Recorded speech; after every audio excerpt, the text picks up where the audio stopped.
90 రోజుల కోర్సు పూర్తి చేస్తే చాలు 100% ప్లేస్మెంట్ సపోర్ట్ తో సాఫ్ట్వేర్ జాబ్ మీ సొంతం. వెంటనే కోడ్ జ్ఞాన్ డెస్టినేషన్ ని సంప్రదించండి.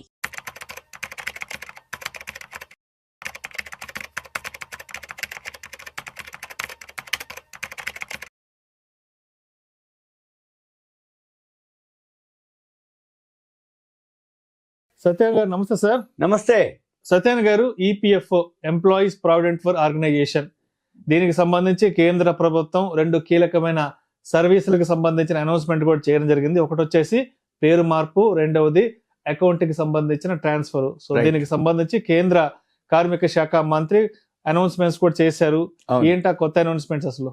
ఈపీఎఫ్ఓ వాళ్ళకు దేశంలో ప్రతి వాళ్ళు ఈపీఎఫ్ఓ అంటే స్టేట్ కానీ సెంట్రల్ కానీ చిన్న ఉద్యోగం కానీ పెద్ద ఉద్యోగం కానీ ప్రావిడెంట్ ఫండ్ లేకుండా ఉండే క్వశ్చన్ లేదు.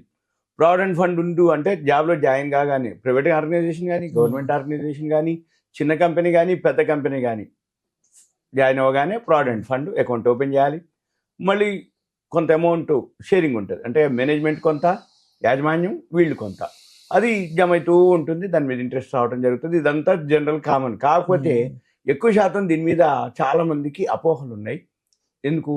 సర్వీసెస్ ప్రాబ్లం, వీళ్ళు ట్రాన్స్ఫర్ కావటం, అంటే ఇప్పుడు కొన్నాళ్ళు పనిచేస్తాడు, ఇంకో దగ్గరికి వెళ్తాడు, ఈ ప్రావిడెంట్ ఫండ్ అకౌంట్ అక్కడ ఆగిపోవటం, బ్లాక్ అయిపోవటం, చేంజ్ కాకపోవటం, ఇబ్బంది పడటం, ఆ అమౌంట్ ఎంత ఉందో తెలియకపోవటం, ఈయన అమౌంట్ జమ అయిపోతుంటుంది, కట్ అయిపోతుంటుంది, కానీ ఈయనకు అప్డేట్ రాదు, ఈయనకు సర్వీస్ ఇచ్చే వాళ్ళు ఉండరు. అవన్నీ ఇప్పటి వరకు చాలా అనుభవిస్తున్నారు.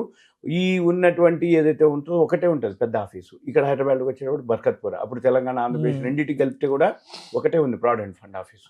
ఈ బర్కత్పురాలో ఏదైతే ఉందో హైదరాబాద్లో ప్రతి వాళ్ళు ఏదైనా ఉంది అంటే ఇంకా బర్కత్పుర ఆఫీస్కి వెళ్ళాల్సిందే. ఇప్పుడు ఆంధ్రప్రదేశ్ విడిపోయినాక ఆంధ్రప్రదేశ్ వాళ్ళకి నాకు ఐడియా లేదు, మళ్ళీ విజయవాడ ఉందో అమరావతి గుంటూరు ఎక్కడ ఉందో ఐడియా లేదు నాకు. ఓకే, కానీ చెక్ చేసుకోవచ్చు, అక్కడెక్కడో ఒక ప్రావిడెంట్ ఫండ్ ఆఫీస్ ఉంటుంది. అయితే ఉన్న ఆఫీసు టైమింగ్స్ ఉన్న ఆఫీస్ వాళ్ళు సర్వీస్ ఇవ్వలేరు. ఎందుకోసం అంటే ఇక్కడున్న వాళ్ళకి వీలవుతుంది, మొత్తం ఆంధ్రప్రదేశ్కి అంటే అప్పట్లో తెలంగాణ ఆంధ్రప్రదేశ్ మొత్తం అంటే ఏ స్టేట్లో ఎక్కడ ఏ విలేజ్లో ఉన్నా ఏం జరిగినా బర్కత్పుర హైదరాబాద్ రావాల్సిందే. బర్కత్పుర హైదరాబాద్ వస్తే ఏం జరుగుద్ది? లీవ్లో ఉండొచ్చు, ఆ సెక్షన్ వాళ్ళు టైంకి ఎప్పుడు కిటకిటలాడుతూ ఉంటుంది. కరెక్ట్. అంటే ఏమవుతుంది, నీకు సర్వీస్ దొరకకపోయేది. మళ్ళీ ఇక్కడ ఉండాలి అంటే నాన్ లోకల్ వాళ్ళకి అకామిడేషన్ అనుకోండి, ఫుడ్ అనుకోండి, ఖర్చుతో కూడుకునే వ్యవహారం, అవన్నీ లేకుండా ఇప్పుడు ఇది చాలా ఉన్నటువంటి బెనిఫిట్ అయ్యేటటువంటి అది ఏందో చూద్దాం. ఈ ఏదైతే ఉద్యోగ భవిష్య నిధి సంస్థ ఈపీఎఫ్ఓ వాళ్ళు ఒక నిర్ణయం తీసుకోవడం జరిగింది.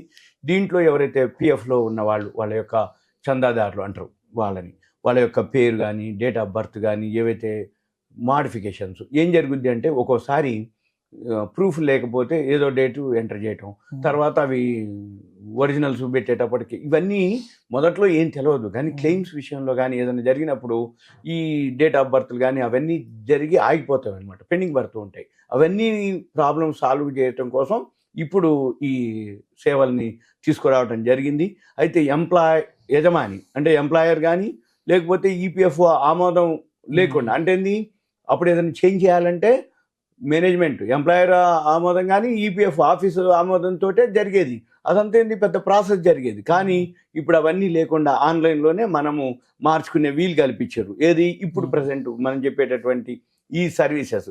అయితే వీటిలో ఏంటంటే ఈ కేవైసీ పూర్తి చేయగానే మన యొక్క ఈపీఎఫ్ ఖాతా ఏదైతే ఉందో మన యజమాని జోక్యం లేకుండానే మనం ట్రాన్స్ఫర్ కూడా చేసుకోవచ్చు. అంటే సపోజ్ మనం అంతకుముందు ఎక్కడో పనిచేసి ఉంటాడు, ఇప్పుడు ఇంకో దగ్గరికి వెళ్ళి ఉంటాడు, వెళ్ళినప్పుడు ఏమవుతుంది, మరే అక్కడ అమౌంట్ బ్లాక్ అయిపోద్ది, ఆ అమౌంట్ ఇక్కడికి మనం ట్రాన్స్ఫర్ చేసుకునే ఫెసిలిటీ అనమాట. అంటే ఎవరైతే ఈ వీడియో వింటున్నారో ఒకవేళ ఎవరైతే ట్రాన్స్ఫర్ కానీ జాబ్ మారినా కానీ ఇంకేదైనా జరిగినప్పుడు మార్చుకోవడానికి. అయితే ఇదంతా కూడా ఎవరైతే కేంద్ర కార్మిక శాఖ మంత్రి మన్సుఖ్ మాండవీయ గారు శనివారం నాడు ఈ 2 సర్వీసెస్ని ప్రారంభించడం. ఒకటేంటి, మేనేజ్మెంట్ ఏం లేకుండా మనంతా ఏదైనా మారినప్పుడు కూడా మార్చుకోవడానికి అవకాశం ఉండేటట్టు.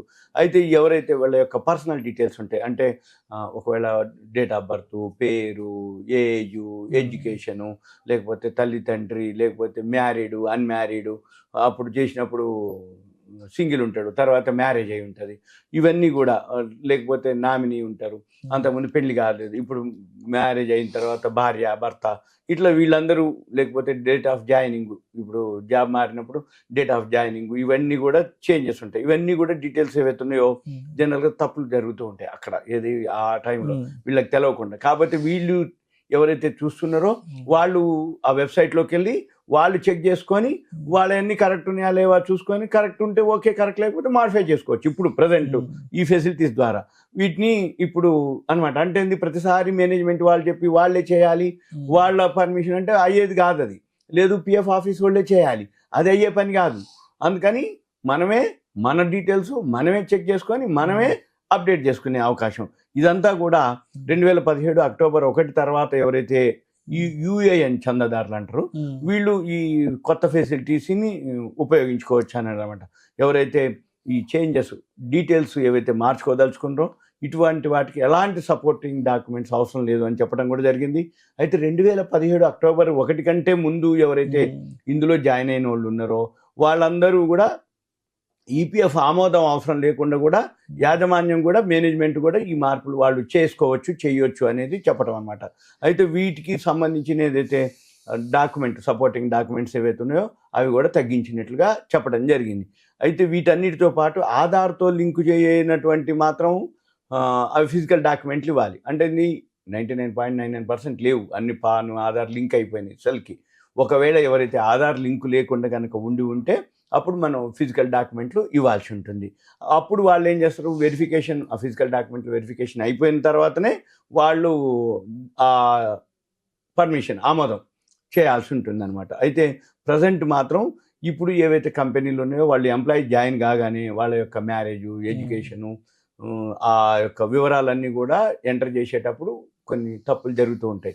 ఈ తప్పుల్ని కరెక్షన్ చేయడానికి ఆన్లైన్లో రిక్వెస్ట్ పెట్టాలన్నమాట. వీళ్ళు ఈ రిక్వెస్ట్ పెడితే వాళ్ళంతా రిక్వెస్ట్ పెట్టిన తర్వాత, రిక్వెస్ట్ చేసిన తర్వాత ఈపీఎఫ్ఓ వాళ్ళు ఆమోదం, మళ్ళీ వాళ్ళు కోసం అంటే వీళ్ళు కరెక్షన్ చేసి రిక్వెస్ట్ పెడితే ఈపీఎఫ్ఓ వాళ్ళు ఆమోదం పెడితే ఇదంతా కూడా జాయింట్ డిక్లరేషన్ అంటారు అనమాట. ఇదంతా కూడా ఒక్క 2024-25లోనే 8 లక్షల రిక్వెస్ట్లు వచ్చినాయి ఇట్లాంటి. అయితే ఈ 8 లక్షల రిక్వెస్ట్లు అన్నీ కూడా అంటే తెలియపరచడం అంటే అంతమంది ఇబ్బంది పడుతున్నారు చేంజెస్ కోసం. ఈ నిర్ణయంతో 45% మందికి ఇమీడియట్గా ఫ్రీ అయిపోతారు. అంటే వీళ్ళే ఆ వెబ్సైట్లోకి వెళ్తారు, వాళ్ళ తప్పులన్నీ మేనేజ్మెంట్ ఈపీఎఫ్ఓ పర్మిషన్ లేకుండానే మార్చుకోవచ్చు అనేది అనమాట ఇప్పుడు. అయితే దీంతో పాటు ఒక 50% కరెక్షన్లు అన్నీ కూడా ఇక్కడ మేనేజ్మెంట్ దగ్గరే క్లియర్ అయిపోతాయి.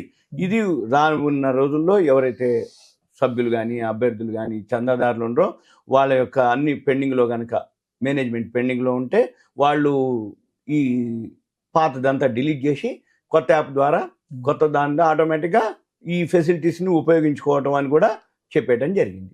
ఇకపోతే ఉద్యోగం మారినప్పుడు ఈపీఎఫ్ అకౌంట్ అసలు సులభంగా ట్రాన్స్ఫర్ చేసుకోవచ్చు. అంటే అక్కడి నుంచి ఇక్కడికి. అయితే ఈ కేవైసీ పూర్తి చేస్తే ఎవరైతే చందాదారులు ఉన్నారో వాళ్ళు డైరెక్ట్గా ఆధార్ ఓటీపీ ఎంటర్ చేస్తే మేనేజ్మెంట్ జోక్యం లేకుండానే వీళ్ళే ఆ అకౌంట్ని వీళ్ళకు ట్రాన్స్ఫర్ చేసుకోవచ్చు. అది మెయిన్ బెనిఫిట్ అనమాట. అయితే ఎవరైతే ట్రాన్స్ఫర్ రిక్వెస్ట్ అయితే ఇప్పటి వరకు అప్పుడేమైందంటే వాళ్ళ దగ్గరే ఉండేది రిక్వెస్ట్ పెట్టేది, వాళ్ళు ఏం చేస్తారు, ఇక చూస్తాం, చేస్తాం, పంపిస్తాం అని పెండింగ్లో ఉండేది. ఇటువంటి అన్నీ ఇప్పుడు అవసరం అనుకుంటే అందులో డిలీట్ చేయటం, మళ్ళీ ఫ్రెష్గా వీళ్ళంతటా వీళ్ళే ట్రాన్స్ఫర్ పెట్టేసుకుంటే సింపుల్గా అయిపోతుంది. ఇదంతా కూడా అంతకుముందు 12-13 రోజులు ఏది ఈపీఎఫ్ అకౌంట్ ట్రాన్స్ఫర్కి. ఈ నిర్ణయంతో అదంతా టైము ఫ్రేమ్ తగ్గిపోతుంది. అంటే 12-13 రోజులు ఏమి లేకుండా ఇదంతా ఏంది, బ్యాంకింగ్ వ్యవస్థతోటి సమానంగా ఈపీఎఫ్ఓ కూడా సేవలు అందించడమే లక్ష్యం అని. అంటే ఏంటి, బ్యాంకింగ్ సర్వీసులు ఎట్లంటాయి, ఫాస్ట్గా ఉంటాయి. అలానే ఈపీఎఫ్ఓ ఇప్పటివరకు అటువంటి సర్వీసెస్ లేవు. అలానే మేము కూడా ఈపీఎఫ్ఓని తీసుకురావాలి అని ఆయన చెప్పడం జరిగింది. ఈ సర్వీసెస్ అందించడం కోసమే అనేక చర్యలు ఈపీఎఫ్ఓలో చేపడుతున్నట్టుగా మంత్రి గారు వివరించడం జరిగింది. ఇది సింపుల్గా ఈపీఎఫ్ఓకి. ఇంకా ఇంకొక విన్నపం, ఎవరైతే వీడియో వింటారో చూస్తారో, బాబు మీరు దయచేసి నాకు కాల్ చేయొద్దు.